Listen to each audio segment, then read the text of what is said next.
자, 지난주에 이제 요나에게 두 번째 말씀이 임했다라고 말씀을 드렸어요. 근데 이 두 번째라는 말이 얼마나 은혜가 되는지 지난주에 말씀드렸었죠. 우리가 인간들은 뭔가 실수하고 잘못하고 손해를 입히고 일을 망친 사람에게 두 번 다시 일을 맡기지 않습니다. 그런데 하나님은 또다시 일을 맡기시고 또다시 사명을 맡기시고 또다시 말씀을 주시는 거예요. 이유는 왜 그렇다고 그랬어요? 하나님이 우리를 사랑하시기 때문에. 우리가 뛰어나고 능력 있고 꼭 필요한 사람이어서가 아니라 사랑하시기 때문이다라는 거예요. 아버지가 신약에 예수님의 그 탕자의 비유에서 아버지가 둘째 아들을 다시 집으로 받아들인 것은 집에 그 둘째 아들이 꼭 필요해서가 아니라 사랑하기 때문에 받아들였다라는 것입니다. 아침에 말씀드렸던 것처럼 다니엘이 다른 사람들보다 지혜가 10배나 더 됐음에도 불구하고 그가 자기의 총명함을 믿지 않고 그걸 내려놓고 하나님 앞에 나가서 기도의 자리로 나아간 것은 자기의 능력이 그것 때문에 하나님이 자기를 사용하는 것이라고 생각하지 않았기 때문에 내가 다른 사람보다 10배나 더 재주가 있고 지혜가 있고 능력이 있고 꿈과 환상을 해석하는 능력이 있어서 하나님이 나를 사용하시는 것이 아니라는 것을 너무나 잘 알기 때문에 그 10배의 똑똑함과 그 지식과 지혜와 총명함으로 문제를 해결하려고 했던 것이 아니라 하나님 앞으로 나아가서 하나님을 찾고 구했다라는 것입니다.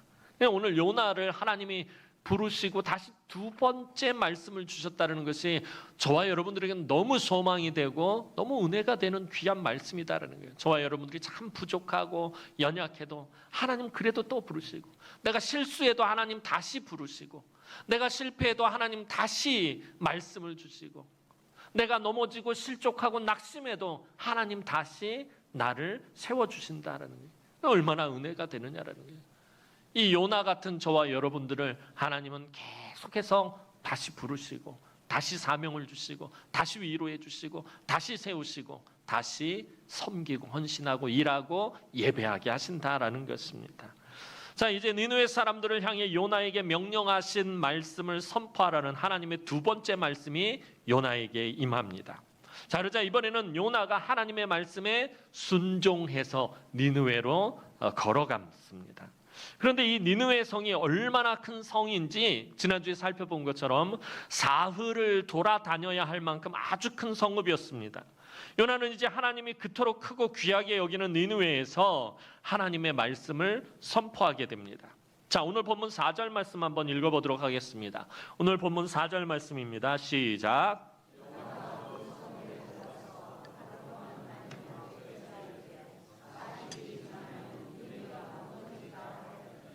자, 요나가 이제 본격적으로 말씀 사역을 시작합니다. 하나님이 명령하신 말씀을 그대로 니느웨에 선포합니다. 요나는 하루 동안 다니며 큰 소리로 아주 고래고래 소리를 질러가면서 40일이 지나면 니느웨가 무너지리라 라는 하나님 주신 메시지를 선포합니다. 그런데 한 가지 본문에서 마음에 걸리는 것이 있습니다. 4절 말씀에 요나가 그 성읍에 들어가서 하루 동안 다니며 외쳐 이르되 40일이 지나면 니느웨가 무너지리라 했더니 뭔가 좀 이상하지 않나요? 뭐가 이상할까요? 답을 알려줘도 모르니까 그냥 제가 액센트를 하루 동안에다 뒀는데 도대체 그게 무슨 문제가 있는 것일까? 말씀을 저 요즘 요나서 말씀이 너무 재밌어요. 말씀을 준비하는 제가 말씀이 너무 재밌어요. 요나서 전에 읽을 때는 이렇게 재밌는 줄 몰랐는데 너무 재밌고 요즘 새벽에 이사야 말씀도 그렇고 요즘 이사야서하고 요나 선지서 말씀이 너무 재밌는데 이 4절 말씀을 묵상하다가 한 가지 마음에 걸리는 것이 이 하루 동안이라는 말이 마음에 걸리더라는 거예요. 원래 이 니느웨 성읍이 사흘을 돌아다녀야 할 만큼 큰 성읍이었어요. 3절에서 보면은 사흘 동안 걸어야 할 만큼 큰 성읍이다라고 분명히 성경은 말씀하고 있습니다. 그러니까 니느웨에서 요나는 하루 동안만 지금 돌아다니며 말씀을 선포했다라는 것인데 원래 말씀은 니느웨 전체에 하나님의 말씀을 전하려면 며칠이 걸린다는 거예요. 3일이 걸려있는 게 이게 정상이라는 거예요. 사흘 동안 다녀야 할 만큼 큰 성읍이었다는 말은 다시 말하면 하나님의 말씀을 전부 다 전하는데 3일이 걸린다는. 근데 오늘 4절 말씀 보면은 뭐라고 하고 있냐면 요나가 그 성읍에 들어가서 하루 동안 다니며 하루밖에 다니지 않았다라는 것입니다. 이게 제 마음에 걸리는 거예요. 그것도 아주 짧은 메시지를 전합니다. 40일이 지나면 니느웨가 무너지리라. 딱 5단어밖에 사용하지 않아요. 40일이 지나면 니느웨가 무너지리라. 5단어밖에 사용을 하지 않아요. 아마 선지자 중에서 가장 짧은 메시지를 전한 사람이 요나일 거예요. 기록된 선지자 중에, 기록된 성경을 가지고 있는 선지자 중에 가장 짧은 메시지를 전한 사람 요나인 거예요. 40일이 지나면 니느웨가 무너지리라. 이거 외에는 요나 메시지가 없어요.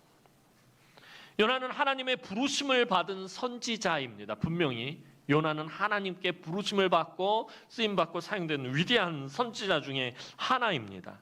그런데 원래 선지자들에게 하나님이 주시는 메시지의 그 스타일의 형태가 있어요. 보통 선지자를 통해서 하나님께서는 이스라엘이 뭔가 잘못했을 때 책망하시고 경고하십니다. 그런데 책망과 경고에서 끝나는 것이 아니라 이 경고의 메시지와 더불어서 반드시 선지자에게 하나님이 꼭 주시는 말씀이 있어요. 회개의 메시지도 주신다는 거예요. 회개의 메시지. 경고만 하시는 것이 아니라 회개하라는 메시지도 같이 선포합니다. 그러니까 그렇다면 오늘 요나는 40일이 지나면 느느웨가 무너지리라 이것만 선포해야 되는 것이 아니라 그 뒤에 무슨 말이 붙어야 돼요? 그러므로 뭐하라? 회개하라라는 메시지가 같이 묶여서 가야 된다라는 거예요. 근데 요나는 이 메시지를 의도적으로 지금 생략하고 있는 거예요. 그냥 40일이 지나면 니느웨가 무너지리라 여기에다가만 포커스를 맞추고 여기다가만 악센트를 주고서는 큰 소리로 이것만 지금 외치고 다니는 거예요. 지난번에도 말씀드린 것처럼 요나가 하나님의 말씀에 순종해서 지금 니느웨로 오는 단계까지는 와 있지만 그의 마음은 아직도 하나님의 뜻을 인정하고 있지 않다라는 거예요. 받아들이고 있지 않다라는 거예요. 물고기 뱃속까지 들어가는 우여곡절을 겪으면서 이제는 하나님 말씀에 내가 순종을 안 할 수가 없다라는 것 때문에 이제는 순종해서 니느웨까지는 왔어요. 니느웨까지 왔지만 그 마음은 지금 하나님이 하시려고 하는 일에 전적으로 동의할 수 없다라는 것이 아직도 이 요나 마음에 남아있는 그 표현이 하루 동안이라는 거예요. 사흘 동안 다니면서 말씀을 선포해야 될 그 자리에서 하루 동안 선포하고 또 선지자로서 경고의 메시지를 선포하고 회개의 메시지를 같이 선포를 해야 되는데 뒷부분은 생략하고 앞에만 선포하고 있다는 거예요. 이것은 아직 요나가 하나님이 지금 행하시려고 하는 일을 동의하지 못하고 있음을 나타내고 있는 것입니다. 하나님이 니느웨에 주신 메시지는 사실 경고성 메시지예요. 경고성 메시지라는 건 뭐예요? 너희가 계속 이렇게 하거나 이렇게 하지 않으면 너희가 멸망하게 될 것이다 라는 이런 전제를 담은 경고성인데 요나는 지금 어떤 메시지를 전파하고 있냐면은 확정된 메시지를 전파하고 있다는 거예요. 그러니까 원래 하나님이 의도하신 것은 경고성이에요. 너희가 이렇게 하면은 너희가 망할 것이다. 그러니까 회개하고 너희가 돌아와라 라는 이게 하나님의 원래 메시지인데 요나는 너희가 40일이 지나면 망할 것이다 하고 확정을 저버리고 메시지를 지금 선포하고 있다라는 것입니다. 요나는 하루 종일 다니면서 사실 40일이 지나면 니느웨가 망할 것이라는 말씀만 선포할 뿐이지 어떻게 대처하라라는 그런 방안은 전혀 제시하지 않고 있다라는 것입니다. 여러분들이 다른 선지서 말씀을 읽어보시면 아시겠지만 분명히 멸망을 선포하고 나면 반드시 회개 메시지. 그러므로 너희가 회개하라. 회개하면 여호와께서 너에게 은혜를 베푸실 것이다. 이게 선지자들의 가장 기본적인 메시지 형태예요. 그런데 뒷부분을 생략했다는 거예요. 어떤 대처 방안도 제시하지 않고 있다는 것입니다. 그러니까 지금 요나의 마음속에는 니느웨 사람들이 하나님 앞에서 회개하기를 원하는 거예요? 원하지 않는 거예요? 원하지 않는 거예요. 하나님 앞에서 망하기를 지금 바라고 있는 거예요. 그 메시지 그대로 확정돼서 이루어지기를 바라고 있는 거예요. 니느웨 사람들이 자기 말을 무시하고 그냥 그렇게 40일 뒤에 망하기를 마음속 깊은 곳에서는 간절히 바라고 있었다라는 것입니다. 하나님 말씀에 순종해서 니느웨에 오기는 했지만 아직도 하나님의 마음을 헤아리지 못하는 요나를 볼 때 하나님 얼마나 안타깝고 답답하시겠습니까?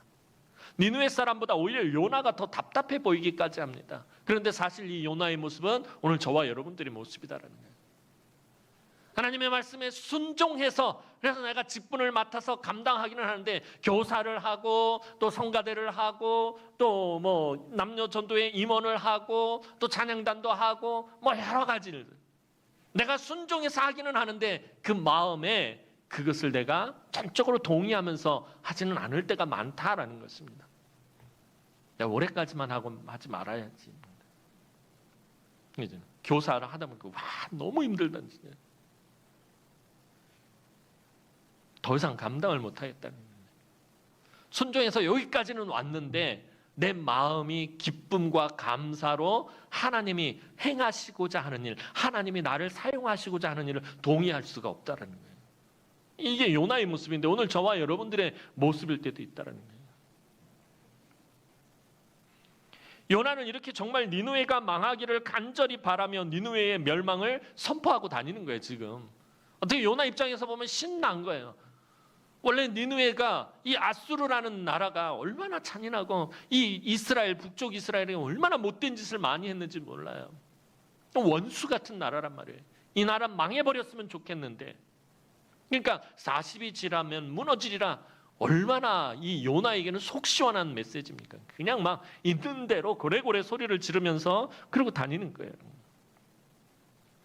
그런데 요나의 생각과는 다르게 니느웨 사람들의 반응은 전혀 다른 반응을 보입니다.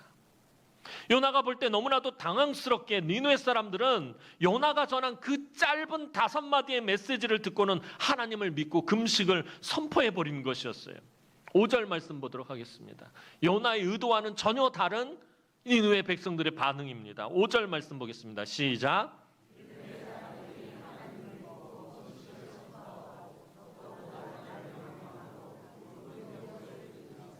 40일이 지나면 니느웨가 무너지리라 하고 하루 종일 그냥 고래고래 소리 지르고 다녔는데 갑자기 이 니느웨 사람들은 마치 기다렸다라는 듯이 큰 자나 작은 자나 할 것 없이 모두가 회개하기 시작합니다. 니느웨 성이 하루 만에 발칵 뒤집어지고 회개의 역사가 일어납니다. 요나가 하나님의 말씀을 아주 깊이 묵상하고 잘 준비해서 하나님의 말씀을 선포한 거 아닙니다. 논리 정연하면서도 말씀을 길게 선포한 거 아닙니다. 딱 5단어.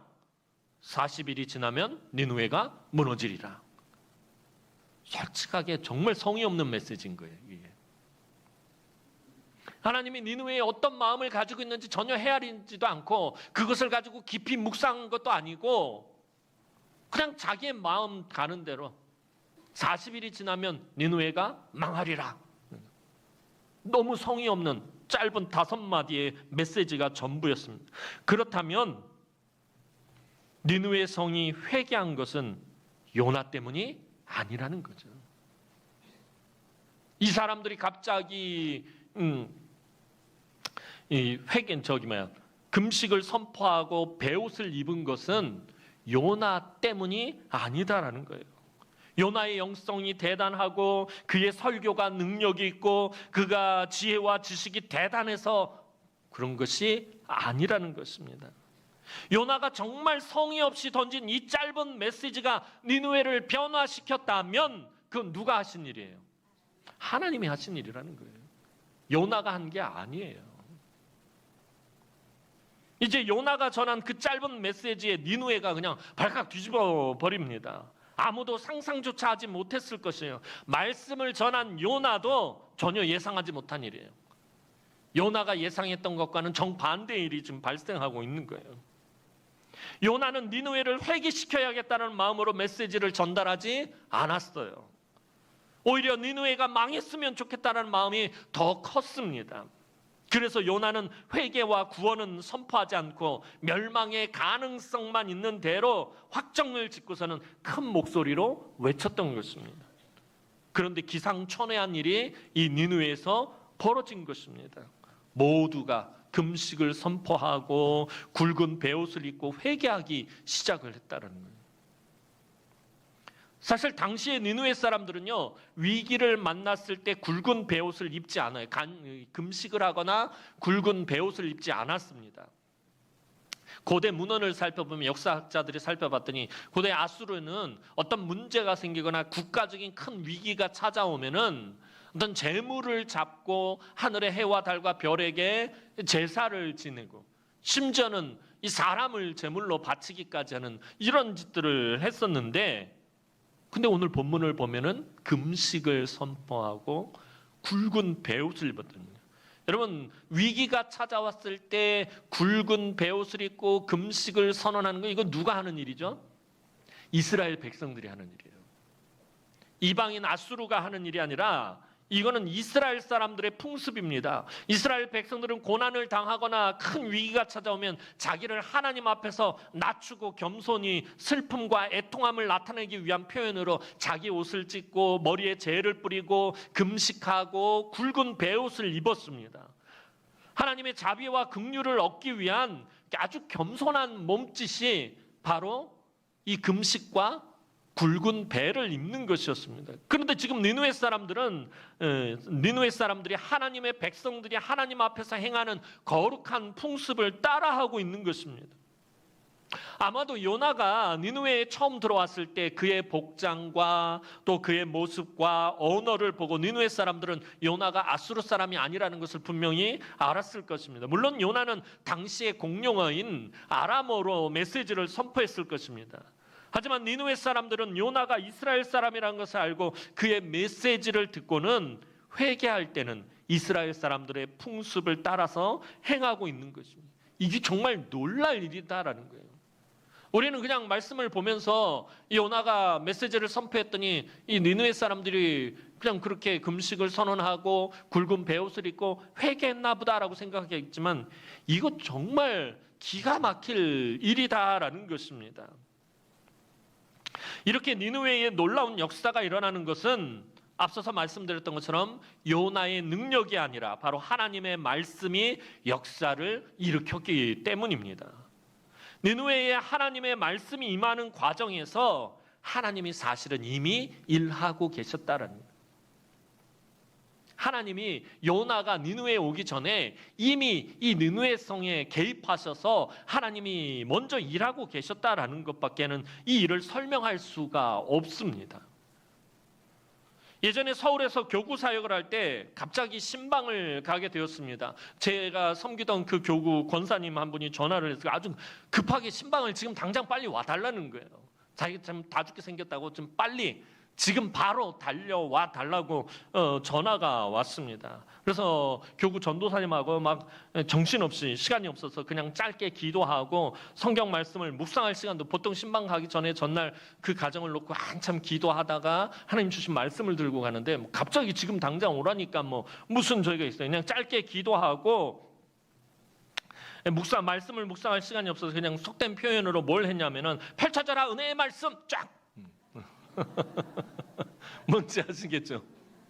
하나님 주시는 말씀도 그냥 가서 선포하겠습니다. 펼쳐져라 은혜의 말씀 얏 하고 딱 펼쳐서 거기서 딱 나온 본문을 들고 그냥 갔어요. 제가 그런 짓도 했어요. 그러고서는 아무 본문이나 잡고 하여튼간은 급하다 그러니까 그러고 달려갔습니다. 가서는 간단하게 일단 말씀을 깊이 묵상도 못했으니까 가서 그냥 짧게 간단하게 말씀을 전하고 기도해 드리고 그러고 돌아왔습니다. 그런데 몇 달 후에 그 권사님이 찾아오셔서 그날 목사님 신방 오셔가지고, 그때 제가 너무 두렵고 걱정과 근심과 그런 마음 때문에 낙심해서 제가 막 무너지고 있었는데, 목사님 오셔서 말씀으로 큰 위로와 힘을 얻었습니다라고 감사를 하시는 거예요. 근데 저는 사실 그날 무슨 말씀을 전했는지 기억조차 못했네요. 솔직하게. 펼쳐져라 얕 하고서는 그냥 그러고 들고 가서 솔직하게 말씀드려서 얕은 말씀 전하고 그러고 그냥 기도하고 왔단 말이에요. 제가 말씀을 막 깊이 묵상하고 기도로 준비하고 그러고 신방을 간 게 아니에요. 그냥 가가지고서는 그냥 짧게 그렇게 말씀 전하고 기도하고 그러고 돌아왔는데, 그 권사님은 그 말씀에 어떻게 보면 되게 성의 없이 준비된 말씀이잖아요. 깊이 묵상하지도 못한 말씀이잖아요. 그런데 그 말씀에 그 권사님은 위로를 얻어요. 말씀의 능력을 체험하셨다라는 거예요. 그렇다면 그게 제가 능력이 있어서 그런 건가요? 아니죠. 누가 행하신 거예요? 하나님이 행하신 거예요. 하나님이 비록 성의 없는 말씀이지만, 깊이 묵상하지 못한 말씀이지만 그 말씀을 가지고 그 권사님을 위로하셨고 그 말씀으로 그 권사님에게 힘을 주셨다라는 것입니다. 하나님이 행하시고 역사하셨기 때문에 그런 일이 가능했다라는 거예요. 사실 그 뒤로도 교구사에 가면서 그런 일들이 많았어요. 급하게 신방을 해야 되면은 말씀을 어떻게 묵상하고 그 가정을 위해서 기도하고 가겠습니까? 대신방이라든지 정기신방 같은 경우에는 미리 전날 이렇게 그 교적 카드를 받아가지고 기도하면서 그 말씀을 준비하고 말씀 묵상하는데, 급하게 가는 경우에는 그러지 못하고 갈 때가 다반사인데, 그럼에도 불구하고 하나님은 그 저의 짧은 말씀을 통해서 성도들을 위로하고 하나님 은혜를 베풀어 주신다라는 거예요. 그럼 제가 능력이 있어서가 아니라 하나님이 행하셨기 때문에, 하나님이 일하셨기 때문에, 하나님이 하셨기 때문이다라는 거예요. 그래서 오늘 요나의 사역도 마찬가지인 거예요. 요나가 어떤 마음으로 그랬는지, 요나가 얼마나 성의 없게 그랬는지 그것과는 상관없이 하나님은 니느웨 백성들에게 은혜를 베푸시기로 작정하셨기 때문에 요나의 그 짧은 메시지를 통해서도 하나님은 역사하셨다라는 것입니다. 그래서 여러분은 항상 하나님의 말씀에 귀를 기울이셔야 되는 거예요. 하나님은 언제, 어떻게, 누구를 통해서 메시지를 주시며 역사할지 아무도 모르기 때문에 그렇다는 거예요. 이 부족한 성목사의 그 짧은 메시지를 통해서도 하나님 그렇게 크게 역사하셨는데, 언제, 어느 때, 누구를 통해서 여러분에게 하나님 메시지를 주실지는 아무도 모른다라는 거예요. 이렇게 예배자로 나올 때 오늘 하나님이 나에게 무엇을 말씀하실까 하는 기대를 가지는 것이 예배자로서는 사실 매우 중요합니다. 하나님 앞에 예배드리러 나오면서 하나님 오늘 나에게 어떤 메시지를 주실까? 그 메시지를 통해서 나에게 원하시는 것은 무엇일까? 이런 기대를 가지고 예배자로 나오는 것 되게 중요합니다. 그런데 그것만큼 중요한 것이 하나님 주신 메시지를 받고는, 그럼 이 말씀을 듣고 내가 어떻게 살아야 할까? 내가 어떻게 할까? 하나님 오늘 나에게 이런 메시지를 주셨는데 이 메시지가 또 도대체 오늘 나와 무슨 상관이 있는 것일까? 그리고 나는 이 말씀 가지고 어떻게 해야 되나, 어떻게 살아야 하나 하는 고민이 반드시 있어야 된다는 거예요. 어떻게 이 말씀을 내 삶에 적용하고 내가 이 말씀을 붙잡고 살 것인지 고민하며 한 주간을 살아야 그 말씀의 능력이 고스란히 여러분의 삶 가운데 나타나는 것입니다. 그리고 그런 고민이 있어야 하나님이 은혜를 주시는 준비 작업이 우리의 삶에 이루어지게 됩니다. 마치 하나님이 니느웨 사람들의 마음을 미리 만지시고 준비하신 후에 요나를 통해서 메시지를 주셨을 때 사람들이 그 메시지를 강하게 붙잡는 것처럼 말입니다. 하나님은 니느웨에 말씀을 주시기 전에 분명히 미리 니느웨에 개입하시고 모든 일들을 준비하셨어요. 여러분, 니느웨 사람들이 이렇게 쉽게 굵은 베옷을 입고 금식을 선포하며 회개할 사람들이 아니에요. 절대로 그렇게 쉽게 무너질 사람들이 아닙니다. 왜냐하면 니느웨 사람들은 정말 너무나도 강포하고 악독하고 잔인하고 난폭한 사람들이기 때문입니다. 니느웨의 멸망을 선포하는 선지자가 요나 말고 한 사람이 더 있습니다. 누군지 혹시 아세요? 모르셔야지 제가 먹고 삽니다. 모른다고 여러분들 실망하실 필요 없어요. 나는 그런 것도 모르고, 나는 하나님 말씀도 모르고. 아유, 모르셔도 괜찮아요. 제가 알려드리면 되는 거니까. 자, 요나처럼 니느웨에 그런 멸망을 선포한 선지자, 바로 나훔 선지자입니다. 나훔서는 이 니느웨, 아수르의 멸망에 대해서 선포하고 있는 말씀입니다. 그런데 나훔서를 보면요, 나훔 선지자는 니느웨를 뭐라고 표현하냐면 피의 성읍이다라고 말해요. 피의 성이다라고, 사람을 아무렇지도 않게 죽이는 성이다라는 거예요. 특히 무죄한 자의 피가 너무나도 많이 흐르는 악하고 난폭한 곳이 바로 이 니느웨였어요. 암서를 읽어보면요, 막 하나님이 막 진노하셔가지고, 그래서 요나서 1장에서 그러잖아요. 그 악독함이 하나님 앞에까지 상달되었다라고 말하잖아요. 아주 막 피가 넘쳐나는 아주 잔인한 성이었다라는 것입니다. 그런데 그런 성읍이 단 하루 만에 회개하고 뒤집어졌다라는 거예요. 절대로 그럴 사람이 아닌데, 우리들 신앙생활 하다 보면 그러잖아요. 저 사람은 절대 변하지 않는 거예요. 저 사람은 절대로 무너지지 않을 거야 하는데 어느 날 그 사람이 확 뒤집어지는 것을 보게 된단 말이에요. 니느웨가 그렇다는 거예요.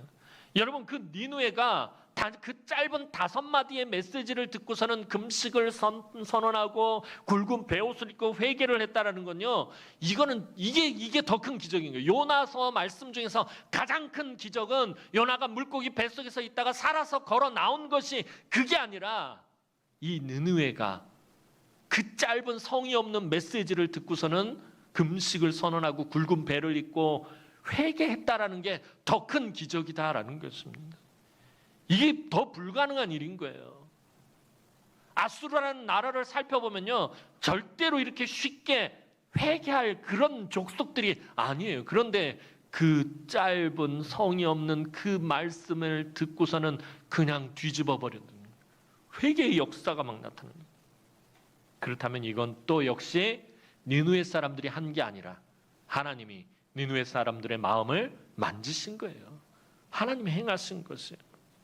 어느 성경학자에 의하면 요나 선지자가 활동하던 이 시기가 니느웨의 역사상 가장 위기가 가득했던 시기라고 합니다. 왜냐하면 이 아수르가 북방 야만족의 침략을 받고서는 니느웨의 모든 주력군을 비롯한 모든 군대가 다 전멸한 때가 요때라고 그래요.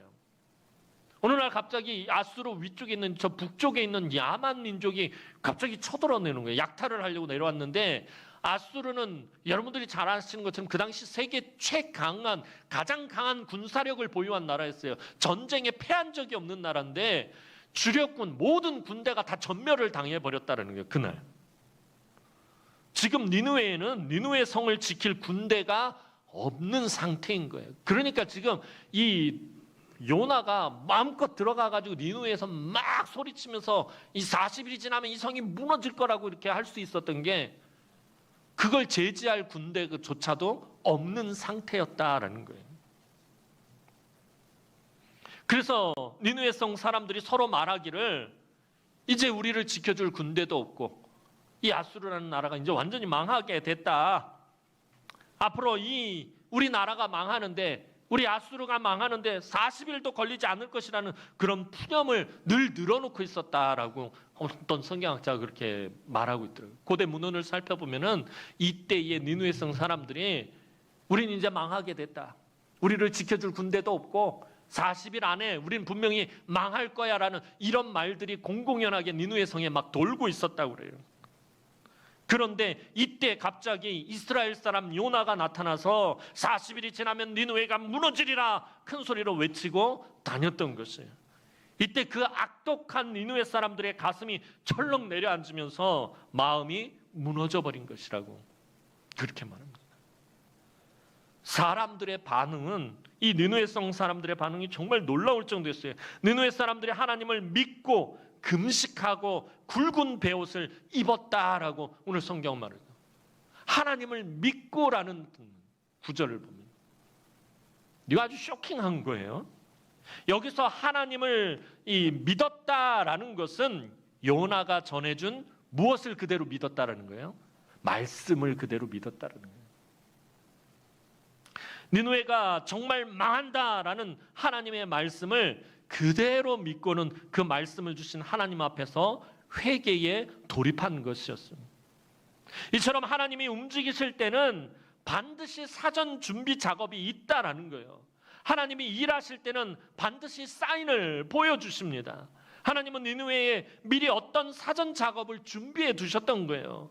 오늘 우리도 마찬가지입니다. 여러분의 삶 가운데 하나님은 여러 가지 일을 행하십니다. 그리고 하나님의 말씀을 받게 하신다는 거예요. 여러분들 그냥 말씀을 받게 하시는 게 아니에요. 지난 일주일 동안 여러분들의 삶 가운데서 하나님이 눈에 보이지 않게 여러분들의 삶 속에서 일하시고 여러분들을 만지시고 여러분들의 삶에 하나님이 어떤 문제들을 주시기도 하고 여러 가지 준비 작업을 하신 다음에 이곳에 모여서 예배할 때 하나님의 말씀을 받게 하신다라는 것입니다. 하나님 아무 일 하지 않다가 갑자기 주일날 여러분들에게 말씀 주선 이 말씀대로 살아라 이렇게 하시지 않는다라는 것입니다. 여러분의 삶 가운데서 하나님 여러 가지 일을 행하시고 하나님의 말씀을 받게 하셔요. 그렇기 때문에 항상 오늘 하나님이 어떤 말씀을 나에게 주실지 여러분 주의를 기울이며 예배를 드려야 해요. 말씀을 묵상할 때도 마찬가지예요. 집에서 여러분들이 큐티하고 말씀을 묵상할 때도 하나님 오늘 나에게 어떤 메시지를 주실까? 이 말씀을 통해서 하나님 나에게 원하시는 것이 무엇일까? 내가 이 말씀을 가지고 어떻게 살아가기를 하나님 바라시는 것일까? 여러분도 고민하셔야 된다는 거예요. 그리고 그 말씀을 가지고 내가 어떻게 살 것인지 깊이 고민하고 여러분들의 삶에 적용해야 합니다. 그래야 하나님의 은혜의 역사가 우리의 삶 가운데서 나타나며 하나님이 우리를 위해 일하시고 역사하신다는 거예요. 오늘 여러분들에게 들려드린 그 말씀을 붙들고 제가 아침에도 부탁드렸잖아요. 오늘 여러분들 집에 가서 다니엘서 2장 말씀을 깊이 묵상해 보시라 그러면 오늘 여러분들 집에 가셔서 다니엘서 2장 말씀을 깊이 묵상해 보셔야 돼요. 오늘 그 다니엘서 2장에서 그 밤에 급박하게 이루어져가는 그 사건들 속에서 하나님께서 어떻게 역사하시고 그 가운데서 다니엘을 통해서 하나님이 우리에게 무엇을 요구하시는지 찾아내셔야 된다는 거예요. 오늘 단순히 제가 여러분들에게 드린 메시지는요 샘플인 거예요. 그게 전부 다가 아니라 저는 전체를 향해서 말씀을 선포하기 때문에 여러분들은 그 말씀을 받아서 집에 가서 그 말씀을 철저하게 자기 개인에게 적용을 하셔야 되는 거예요. 고민하셔야 되는 거예요. 하나님 오늘 이 말씀을 통해서 나에게 원하시는 것이 무엇일까? 이 한 주간 내가 어떻게 살아가기를 하나님 바라시는 걸까? 내가 이 말씀을 어떻게 적용하고 내가 이 말씀을 어떻게 붙들고 살아갈 것인가 고민하면서 일주일의 삶을 그렇게 살다가 또 다음 주에 나와서 예배할 때 하나님이 이미 여러분들의 삶 가운데서 준비하시고 그리고 말씀을 주실 때 그 말씀의 능력이 여러분들에게서 나타나게 된다는 거예요. 여러분 일주일 동안 아무것도 안 하고 말씀 묵상하지도 않고 말씀 가지고 고민하지도 않고 살다가 돌아와서 말씀이 여러분들에게 어떤 의미로 다가오겠느냐라는 거예요. 사랑하는 성도 여러분, 그래서 우리가 하나님의 말씀을 그저 구경하는 사람처럼 듣거나 받아서는 안 된다는 거예요. 그 목사님들 말씀을 꼭 평가하는 분들이 있어요. 제가 서울에서 사역할 때 보면은 제가 이따금씩 이제 순서가 돼서 이렇게 딱 수요일이라든지 뭐 주일 오후에 이렇게 순서 맡아서 설교하고 딱 내려가면 어떤 분들 오셔서 그러면 목사님, 그럼 예, 그럼 오늘 10점 만점에 7점 그러면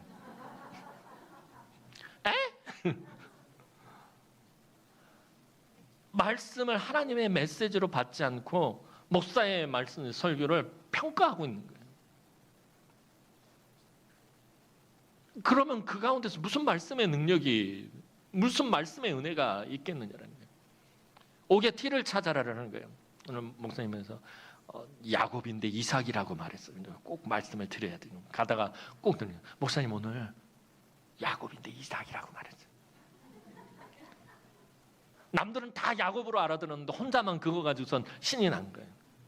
이걸 꼭 가다가 말씀을 드려야죠. 오늘 목사님 말 중에 뭐 토시가 뭐가 틀렸어요. 무슨 말씀의 은혜를 누리겠느냐. 아, 오늘 하나님이 어떤 메시지를 주실까? 또 때로는 우리가 구경하는 사람처럼 듣거나 받아서는 안 된다는 거예요. 구경하는 사람은 뭐예요? 그 일이 나하고 상관이 없잖아요. 강 건너 불 구경하는 거 뭐예요? 강 건너에 불이 났는데 그 불이 나하고는 상관이 없다라는 거예요. 그러니까 구경하는 사람처럼 하나님의 말씀을 들으면 그 말씀이 나와 상관이 없게 된다라는 거예요. 여러분 어떤 때 그러잖아요. 아, 오늘 목사님 주신 말씀이 오늘 내 삶과 나와 무슨 상관이 있을까? 이게 오늘 나하고 무슨 상관이 있지? 라고 생각하는 그 순간부터 그 말씀은 나와 아무런 상관이 없는 거예요. 이 말씀을 통해서 하나님 주시려는 메시지는 뭘까? 내 삶에 어떤 메시지를 지금 하나님이 주시는 것일까? 연관을 시켜야 되는지, 말씀을 나와 연관을 시켜야 되는데 오히려 상관이 없는 것처럼 만들어버린다라는 거예요. 또 때로는 마음에 불편하더라도 하나님의 말씀으로 받아야 돼요. 목사님 오늘 나 들으라고 하는 얘기네. 마음 상했어. 나 상처받았어. 왜 대놓고 얘기를 하지? 마음이 불편할 때가 있어요. 여러분 솔직히 제가 웬만해서는 그렇게 말씀을 준비를 안 해요. 그게 너무 고통스럽기 때문에. 솔직하게 말씀드려서 예전에는 그런 적이 있었어요. 전도사 지낼 때 막 혈기 막 왕성할 때 막 교회에서 말짓하는 집사님 한 분이 계시는데 뭐 목사님한테 맨날 대들고 막 욕하고 막 교회 막 이리저리 막 문제 일으키고 맨날 이리 들이받고 저리 들이받고 화가 나가지고 그 주일날 오후 예배 어떻게 순서가 왔었니? 와, 들이다 세려버렸으니. 오죽했으면 다른 권사님들이 아우 전도사님 내가 오늘 속이 쎄원했어 막 이런 다 아는 거거든. 근데 그날 밤부터 그분이 저한테 전화를 하기 시작을 하는데 꼭 새벽에 전화를. 전도사님, 그래서 저 들으라고 하신 거죠? 아니 그럼 제가 모를 줄 아세요? 계속 저를 괴롭히기 시작을 하는데 죽겠더라고요 진짜로. 나중에 일주일 만에 제가 손이 발이 다 이렇게 싹싹 빌었어요. 집사님 정말 잘못했다. 내가 말씀 가지고 내가 다시는 그런 짓 하지 않겠다고. 자기가 그 집사님한테 그렇게 얘기했지만 사실은 하나님께 그렇게 고백했어요. 저도 그날 내려오면서 아유 속이 불편하다. 속이 쎄원하다 막 진짜 그러고 내려왔어요. 그런데 그게 하나님 원하시는 것이 아니었던 거예요. 그 뒤로는요. 제가 웬만하면 누구 들으라는 이런 메시지 안 전해요. 그게 하나님 뜻이 아니라는 걸 알기 때문에. 그래서 아까 말씀드렸던 것처럼 공동체적인 메시지를 선포하면은 여러분 그걸 개인의 메시지로 받으셔야 되는 거예요. 그래서 때로는 여러분들의 마음에 불편하고 여러분들의 귀에 불편한 말씀을 선포해서 책망의 말씀을 선포하고 죄에 대해서 선포하면은 그 당연히 마음에 불편하죠. 그래도 하나님의 말씀으로 받아야 돼요.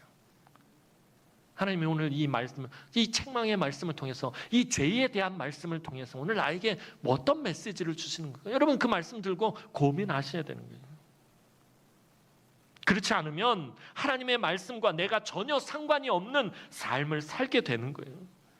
그러면 하나님의 역사가 내 삶 가운데서 조금도 일어나지 않게 되는 거예요. 말씀을 아무리 듣고 아무리 묵상해도 그 말씀의 능력이 내 삶 가운데서 나타나지 않는다라는 거예요.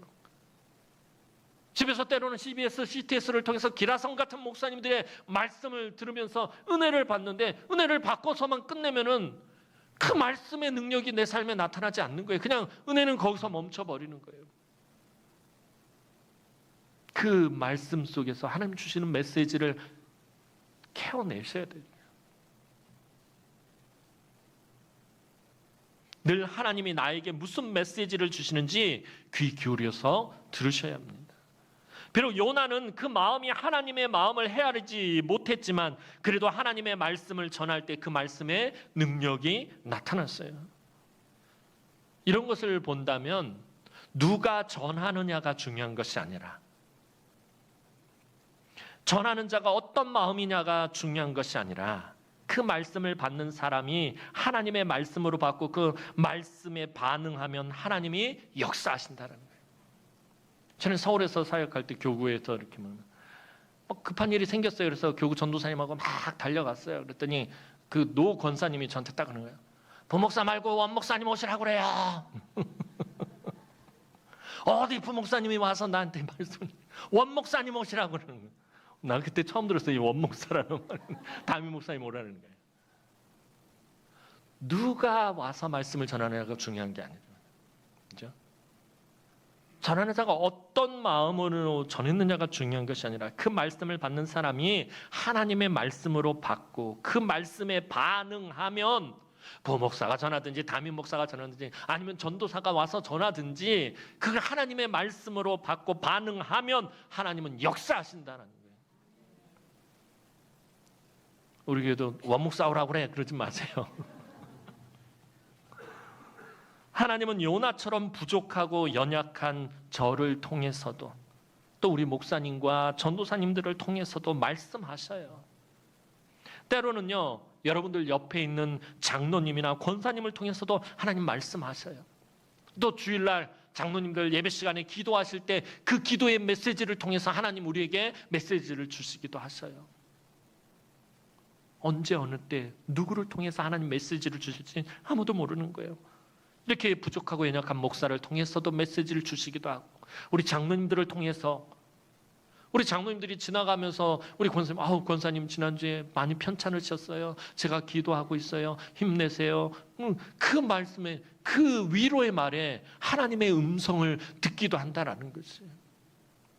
권사님들이, 우리 집사님들 또 다른 권사님들 보면서 내가 새벽마다 기도하고 있어요. 새벽에 역사하시는 하나님이 도우실 거예요. 그 음성이 하나님의 음성으로 들린다는 거예요.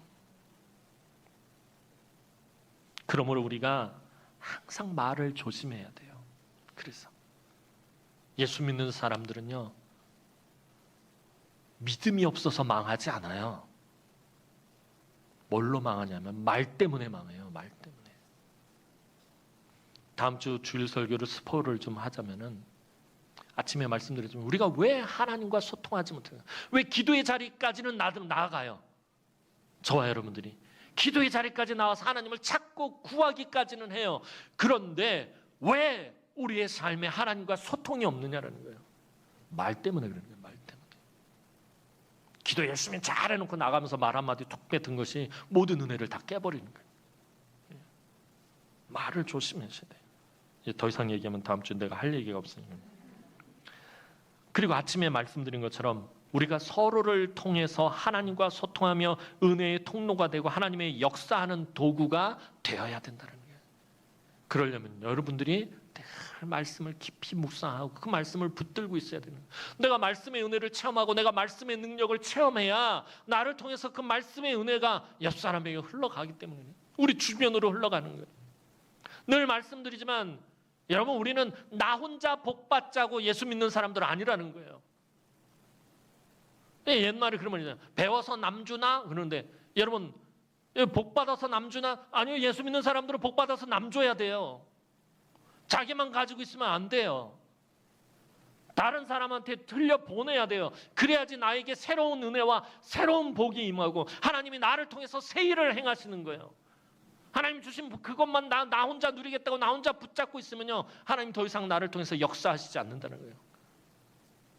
복 받아서 남주나? 남줍니다. 은혜 받아서 남주나? 남줍니다. 위로 받아서 남주나? 남줘야 합니다.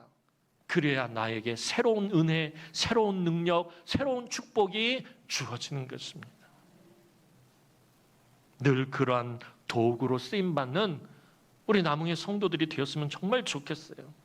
늘 사모하는 마음으로 말씀을 받으며 그 말씀을 붙잡는 우리 남흥의 모든 성도들에게 말씀의 역사가 늘 충만하고 하나님 주시는 그 메시지를 여러분 깨달아 알고 그 말씀 붙들고 살아가며 삶의 곳곳에서 그 말씀의 능력이 충만하기를 주님의 이름으로 축원합니다.